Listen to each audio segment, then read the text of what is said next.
Bonjour à toutes et tous et bienvenue sur la chaîne Le Mandataire Efficace. Aujourd'hui, on va voir comment obtenir des mandats grâce à Facebook. Allez, c'est parti.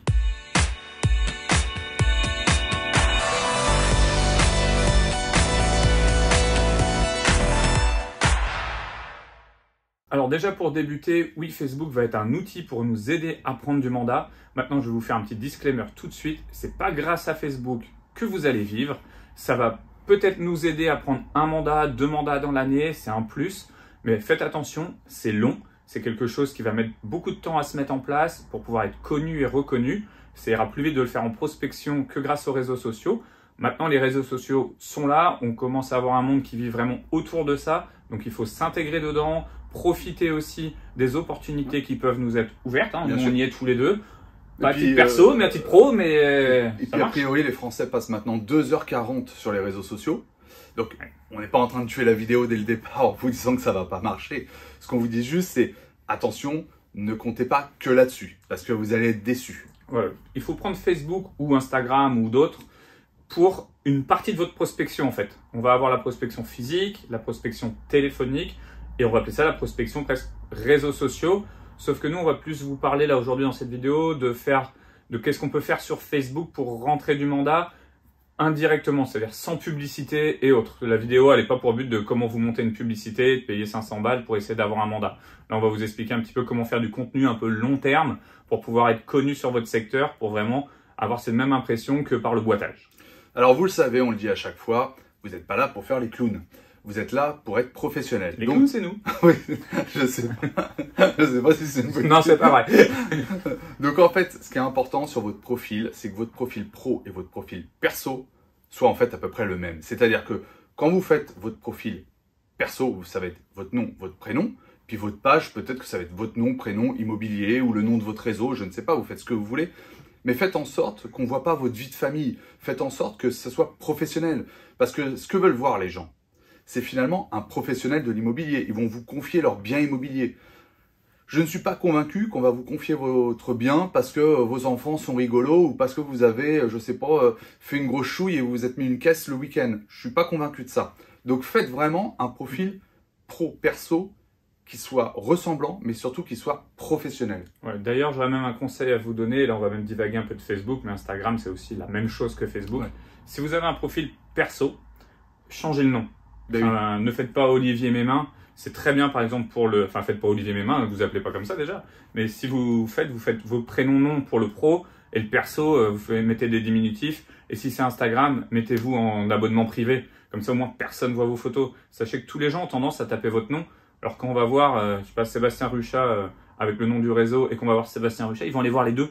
Donc si sur une des photos, je suis à la plage en train de faire la fête avec les enfants et sur les autres, je suis à Rennes tranquillement, ça va pas aller. Donc vraiment qu'on vous trouve que sur le pro, le perso, vous donnerez vos adresses perso à vos amis, il n'y a aucun souci. Mais différencier, c'est très important de différencier les deux.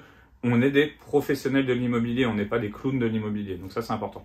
Alors en parlant de pro, on va parler maintenant de contenu.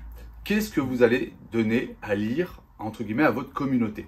Alors, moi, ce que je vous conseille, c'est déjà de faire au moins 3 publications semaine. Ça serait l'idéal. Même pas au moins, parce que 3, c'est bien. Voilà.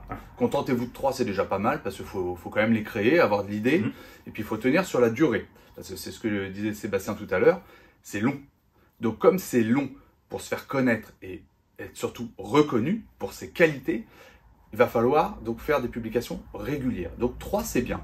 Moi, je vous conseille déjà d'en faire une où vous parlez d'immobilier. Je ne sais pas, un jour vous pouvez parler des conditions suspensives, un jour vous pouvez parler, je ne sais pas, de ce qu'est une offre d'achat, de ce qu'est un prêt immobilier. Ça peut être une vidéo d'un de vos biens à la vente. Voilà. Une seule immobilier. Donc si vous mettez un truc de pub de quelque chose que vous avez à vendre, vous ne mettez rien d'autre dans la semaine d'immobilier. C'est une de l'immobilier. Ça suffit largement. Il ne faut pas tuer les gens, ils n'en ont rien à faire de l'immobilier la plupart du temps. Ouais, voilà, c'est ce qu'on dit souvent avec Sébastien. N'oubliez pas que votre audience s'intéresse à l'immobilier au moment où ils vendent ou au moment où ils achètent. Le reste du temps, ils en foutent. Donc, au niveau du contenu pro, ce qu'il va falloir mettre, le deuxième type de contenu, ça va être de partager de l'info locale. Montrer que vous êtes le pro de votre secteur.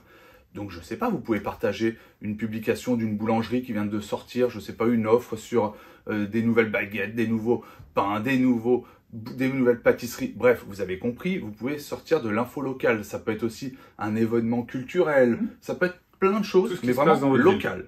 tout ce qui se passe dans la ville. Exactement. On met tout. Ce que vous entendez parler, vous le mettez. Et servez-vous de votre prospection. Vous êtes en train de vous balader, vous prenez une belle photo, vous entendez parler d'un immeuble qui se monte, bah vous prenez en photo, en vidéo, c'est encore mieux l'endroit qui se monte et vous le mettez sur Facebook. Le but, c'est que les gens ils voient que vous êtes sur le terrain, que vous connaissez votre ville et que s'ils ont une question, c'est à vous qu'ils vont la poser. C'est le seul but de Facebook au jour d'aujourd'hui. C'est que les gens ils se disent, tiens, ah oui, il y a une information, je veux savoir ce qui se passe en Vendée sur l'immobilier, je vais appeler Olivier. Enfin, je vais envoyer un petit messenger à Olivier. Il faut que ça devienne le réflexe plutôt qu'ils se disent je vais sur le journal du coin, ils vont aller sur votre Facebook. Ça sert qu'à ça aujourd'hui. Et la troisième chose, c'est montrer entre guillemets les offs. Qu'est-ce qu'on va appeler les offs? C'est vous peut-être en photo pendant que vous êtes en prospection dans un quartier. Je ne sais pas, vous en train de monter la vidéo de votre bien immobilier, donc vous faites une photo de votre écran. En gros, c'est de montrer un petit peu les offs, mais attention, les offs de votre vie professionnelle. Hein. On reste toujours sur le domaine professionnel. Pas le off de l'après-soirée où vous vomissez. Celui-là, c'est sur l'autre truc, mais là, sur celui-là, c'est vraiment que du pro. Après, vous n'êtes pas obligé de mettre du off. Vous pouvez, si vous n'en trouvez pas d'idée, parce que vous n'en aurez pas tout le temps, vous mettez 2 infos locales ou une belle photo de votre région, ça compte aussi. L'important, c'est de partager, de montrer que vous êtes là. Après, l'autre chose à faire une fois que vous avez fait ça, il faut pouvoir partager aussi les choses de votre communauté. Alors moi, je suis pas forcément pour, avec Olivier, c'est pas notre truc de toujours reprendre des articles des autres et les partager sur votre profil. Ça apporte pas de valeur importante. Par contre, ce qui peut être intéressant, c'est de vous inscrire sur peut-être différents groupes qui existent autour de chez vous et d'aller faire de l'interaction. C'est-à-dire qu'il y a une publication qui parle, j'en sais rien, d'une boulangerie, vous l'avez testé, bah, allez mettre un petit commentaire. Les gens, à force, ils vont vous voir, ils vont dire, tiens, bah lui, à chaque fois, il commente sur un resto du coin, il commente sur un immeuble qui se monte, sur un truc, sur plein de groupes, et vous allez être reconnu, les gens vont venir voir votre profil et s'abonner après. Donc, donnez votre valeur par votre information en la partageant à d'autres. Et surtout, il vous a parlé, là, par exemple, d'une boulangerie ou autre. En gros, il est juste en train de vous dire, n'allez pas faire de la pub pour l'immobilier. Encore une fois, les gens s'en foutent. Vaut mieux, à la rigueur, partager une photo et dire dans le texte, pendant ma prospection immobilière ou un truc comme ça, ok, très bien, et vous partagez une belle photo d'une belle maison, d'un beau quartier, de ce que vous voulez, peu importe.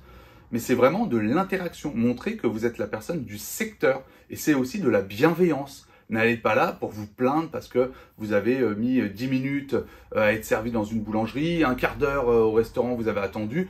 C'est vraiment pas pour ça, c'est de la bienveillance et surtout répondre aux gens quand ils ont des problématiques ou quand ils ont des questions. C'est ça.